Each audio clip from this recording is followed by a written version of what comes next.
ও খুবই শায় একটা পার্সন ছিল, কোনোভাবেই বলতেছিল না যে ও আমাকে পছন্দ করে বা হচ্ছে ভালোবাসে।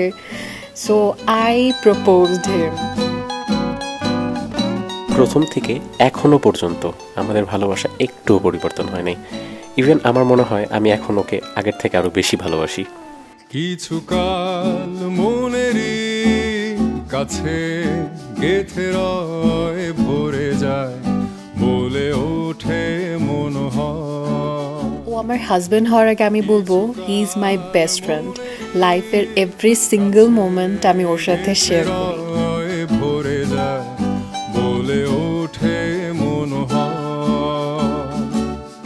গধূলির আলোর সোনালি বিচরণ স্নিগ্ধ তনু ফিরে চায় সে সময়। ও খুবই আন্ডারস্ট্যান্ডিং অ্যান্ড কেয়ারিং একটা পার্সন। মানে আমি যদি কোনো একটা ওয়ার্ড বলি, ওইটা শেষ করার আগেই মনে হয় ও সেটা বুঝে ফেলে। বহুদূর দিগন্ত জুড়ে স্বপ্ন ছড়ায় পিছু ডেকে যায় অস্ফুট কৈশোর মুছে যায়। আমাদের আশেপাশে সবাই বলতো ফেসবুকের রিলেশন টিকবে না, থাকবে না, বিয়ে হবে না।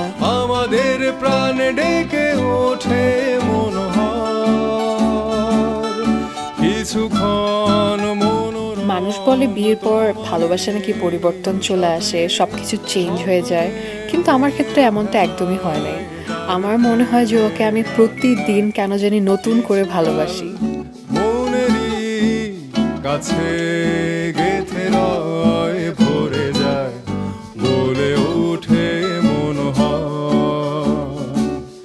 গধূলির আলোর সোনালি বিচরণ স্নিগ্ধ তনু ফিরে চায় সে সময় কিছুকাল মনেরই কাছে গেথে রয় ভরে যায় বলে ওঠে মনোহর। আমি তোমাকে খুবই খুবই ভালোবাসি এবং সারা জীবন তোমাকে আমি এভাবেই ভালোবাসবো। আমাদের গান বেজে ওঠে মন